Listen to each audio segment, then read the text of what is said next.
Hello everyone, welcome to ज्ञान संधि। तो आज हम डाक के मिनी प्रोजेक्ट समझने वाले हैं। उसकी कॉन्सेप्ट को समझेंगे, उसके कोड को देखेंगे, प्लस आपको डिस्क्रिप्शन में उसके कोड भी मिल जाएंगे। जो थर्ड मिनी प्रोजेक्ट का जो ऑप्शन है उसमें है हमें इम्प्लीमेंट करना है नेव स्ट्रिंग मैचिंग एल्गोरिदम को एंड रेबिन कार्प एल्गोरिदम को फॉर स्ट्रिंग मैचिंग। एंड उसका जो डिफरेंस है, उन दोनों की वर्किंग का डिफरेंस भी निकालना है for the same input.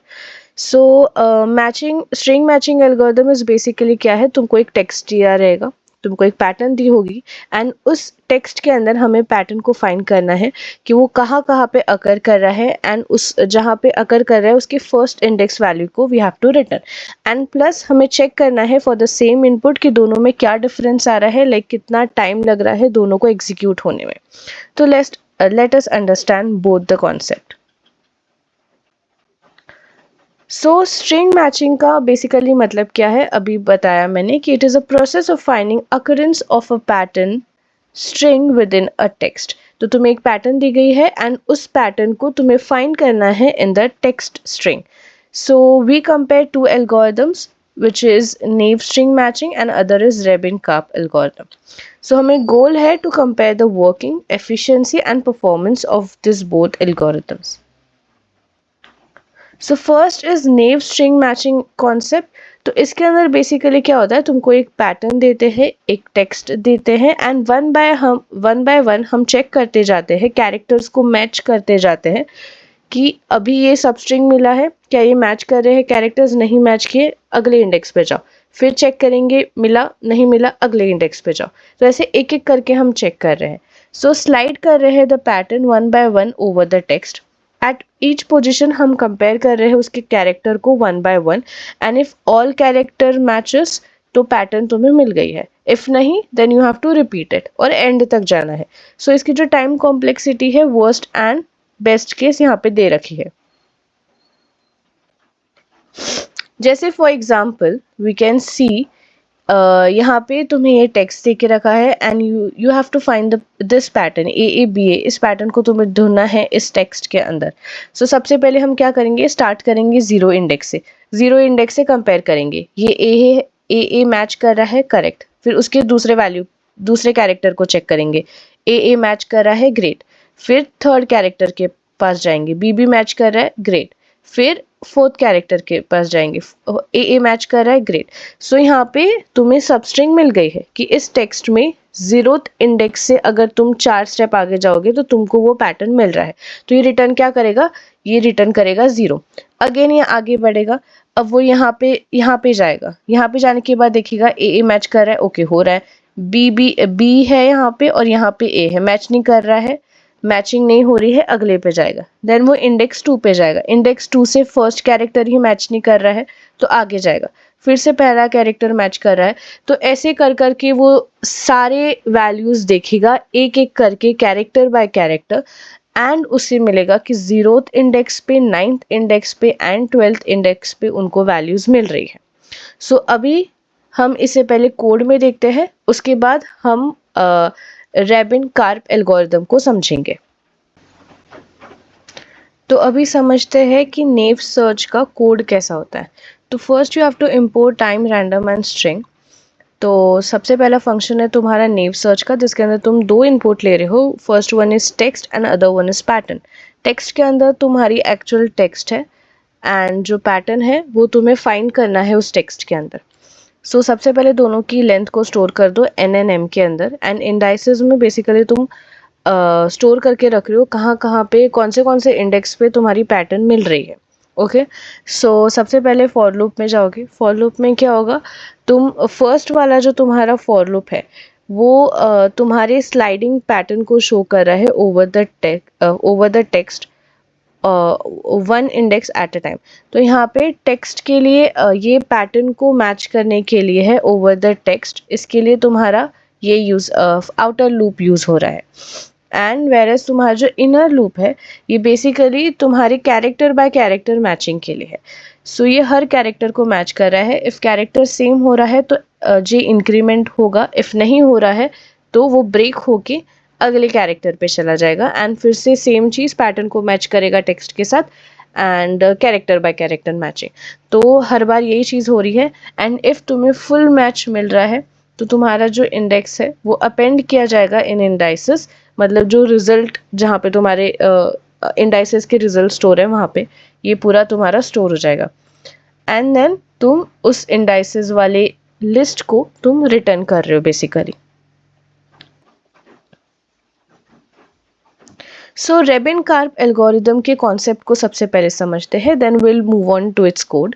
So basically इसमें हमें हैश वैल्यूज फाइंड करनी है। तो हम इसमें क्या करते हैं, हम हैशेस फाइंड करते हैं टेक्स्ट का प्लस पैटर्न का। इन हैशेस को कंपेयर करते हैं, पैटर्न के हैश को एंड तुम्हारे सब स्ट्रिंग के हैश को ऑफ द टेक्स्ट, उन दोनों हैशेस को कंपेयर करते हैं। If both the hashes are same then हम उसका कैरेक्टर बाय कैरेक्टर चेकिंग करते हैं। इफ़ नॉट तो हम सीधा दूसरे हैश पे जाएंगे। तो इससे तुम्हारा टाइम काफ़ी बच जाता है, क्योंकि हम नेव स्ट्रिंग में क्या कर रहे थे, कैरेक्टर बाय कैरेक्टर हर बार चेक करते बैठ रहे थे। पर यहाँ पे क्या होता है, हमने हैशेस निकाल दिए, हैशेस को पहले इवैल्यूएट करेंगे, इफ़ मैच कर रहा है ओके, नहीं हो रहा है सीधा आगे बढ़ने का। एंड आगे बढ़ने के बाद जहाँ पे मैचिंग हो रही है ओनली उन हैशेस के लिए we have to compare the characters. And matches हो सकती है कि 2-3 हैशेस हो, 2-3 हैशेस हो सकते हैं जिनका सेम हो, लाइक जैसे पीछे नेव बेस में तुम्हें 2-3 जगहों पे 2-3 इंडेक्सेस पे सेम पैटर्न मिला था, वैसे यहाँ पे भी हो सकता है 2-3 इंडाइसेस पे तुमको सेम पैटर्न मिले। तो उस वजह से तुम्हारे हैश के वैल्यू सेम हो सकते हैं।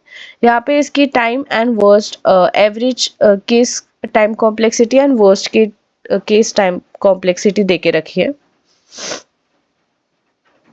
सो इसके एग्जाम्पल को समझते हैं।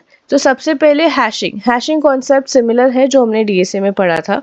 तो अभी हम स्ट्रिंग का कर रहे हैं, पर एग्जाम्पल में मैंने यहाँ पे नंबर्स का रखा है ताकि तुम्हें बेटर अंडरस्टैंडिंग हो। सो अगर इफ़ तुम्हारे पास ये फंक्शन ये टेक्स्ट है, this is your text, this is your pattern, and 11 को तुमने ये एक प्राइम नंबर तुमने चूज किया है ताकि तुम्हारा हैश का वैल्यू छोटा हो। सो यहाँ पे जब तुम 26 मॉड 11 कर रहे हो तो तुम्हें जो पैटर्न की हैश वैल्यू है वो 4 मिल रही है। वेरेस अभी तुम्हें यहाँ पे 2 डिजिट का पैटर्न है तो तुम 2-2 डिजिट को कंपेयर करोगे। तो सबसे पहले तुम 31 का हैश निकाल रहे हो, तो तुमने 31 मॉड 11 किया 9 which is not equal to 4। आगे मूव करोगे 115 15 मॉड ये करोगे, 4 आ रहा है ओके इक्वल है, तो इसको तुम रखोगे।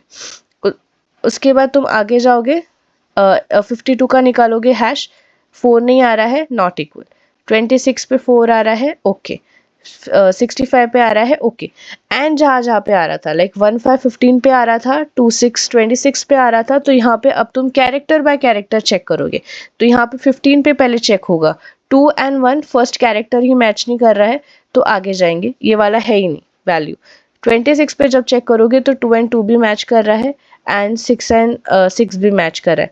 तो ये तुम्हारी जो सबस्ट्रिंग या सब डेटा बोलो, सब टेक्स्ट बोलो, वो मैच कर रहा है तो तुम इसको कंसिडर करोगे एंड इसका जो इंडेक्स वैल्यू है वो रिटर्न होगा। सो रेबिन कार्प एल्गोरिदम में क्या हो रहा है, सबसे पहले you are defining the function. So जो फंक्शन है उसके अंदर तुमने टेक्स्ट को इनपुट दिया है, पैटर्न इनपुट दिया है, प्लस यहाँ पे एक एक्स्ट्रा चीज़ है which is your prime number which is 101। And यहाँ पे 101 प्राइम नंबर है जो तुम्हारे हैश वैल्यू को छोटा करने का काम करता है। एंड यहाँ पे सेम वही चीज़ MN length of your pattern and text, then indices में you are storing the result of the index values. And D is 256 इसके लिए कि जो तुम्हारी आज की कैरेक्टर की जो वैल्यू होती है वो 256 से स्टार्ट होती है। एंड H जो तुम्हारा है, ये H बेसिकली तुम्हारे लेफ्ट वाला जो वैल्यू है, लेफ्ट वाला जो कैरेक्टर होगा उसको हटाने के लिए यूज़ होता है बेसिकली। तो इफ़ सपोज तुम 1 से लेके तुम्हारे पैटर्न का कैरेक्टर 1 to 4 है एंड तुम्हारा जो टेक्स्ट है वो 1 to 5 है, तो इनिशियली तो तुम 1 से 4 तक ही सर्च करोगे, लाइक 0 से लेकर 3 तक। पर उसके बाद तुम्हें आगे वाले कैरेक्टर 1 स्टेप आगे जाना है, तो उस केस में तुम्हें वो फर्स्ट वाले कैरेक्टर को रिमूव करना पड़ेगा ताकि तुम बाकी 4 का हैश ले सको। तो उसको रिमूव करने के लिए हम ये H वैल्यू का यूज़ करते हैं। तो बेसिकली ये तुमको एक लेफ्ट कैरेक्टर को रिमूव करने में हेल्प कराता है। उसके बाद तुम p and t value calculate कर रहे हो, ये तुम्हारा पैटर्न का हैश कैलकुलेट मतलब ये तुमने इनिशियलाइज किया है बेसिकली, एंड इस फॉर लूप में तुम उस चीज़ को कैलकुलेट कर रहे हो, p हैश को कैलकुलेट कर रहे हो, पैटर्न का हैश कैलकुलेट कर रहे हो एंड हर सब स्ट्रिंग का हैश कैलकुलेट कर रहे हो। उसके बाद सेम चीज़ तुम सबसे पहले for loop outer for loop को यूज़ किया है फॉर पैटर्न का मैच करना with the substring of the text. यहाँ पे तुम हैशेस को मैच कर रहे हो। If your hashes are equal तो तुम उसके बाद अंदर जाओगे एंड उनके कैरेक्टर बाय कैरेक्टर मैचिंग करोगे। तो वही चीज़ें हो रही है, सेम टू सेम है। And if full cheese match होगी, सारे कैरेक्टर्स मैच हो गए, तुम्हारी हैशेस मैच होगी, तो फाइनली तुम उसको अपेंड कर दोगे एंड उसके बाद तुम्हें रिटर्न कर देना है सारे इंडाइसेस को।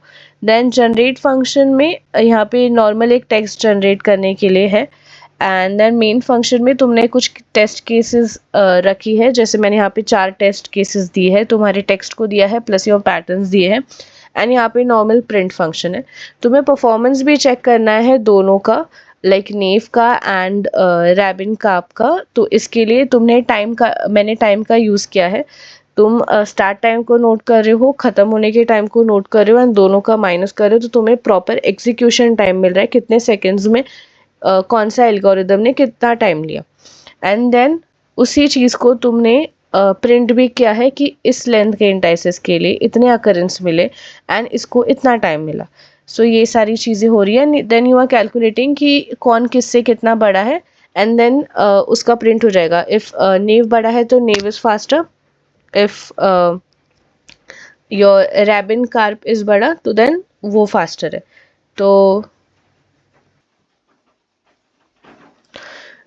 कंपैरिजन अगर तुम देखो तो कंपैरिजन में ऐसा है कि जो नेव बेस है वो काफ़ी सिंपल इम्प्लीमेंटेशन है, लाइक इसके कॉन्सेप्ट भी काफ़ी सिंपल है, एंड अगर तुम कोड वाइज इसको इम्प्लीमेंट करने जाओ it's very simple. And compare क्योंकि तुम्हें कंपेयर करना है हर कैरेक्टर्स को हर शिफ्ट के बाद, पर ये काफ़ी स्लो हो जाता है अगर तुम्हारा टेक्स्ट बहुत बड़ा है तो। वेरेज रैबिन कार्प एल्गोरिदम में ये हैशेस का यूज़ कर रहा है, जिस वजह से जो एग्जीक्यूशन है वो काफ़ी फास्ट हो जाती है, एफिशिएंट है for multiple patterns and may suffer from hash collision. पर यहाँ पे एक डिसएडवांटेज है कि मे सफ़र कर सकता है from hash collision like similar hashes आए तो। एंड कंक्लूजन ये है कि naive is simple but inefficient for large input. Rabin Karp use करता है हैशिंग को, तो उसका परफॉर्मेंस इम्प्रूव हो जाता है, best suited when searching multiple patterns in the text. And mini project demonstrate करता है the working and comparison of both algorithms. So thank you. If you like this video, please like, share and subscribe to Gyan Sandhi.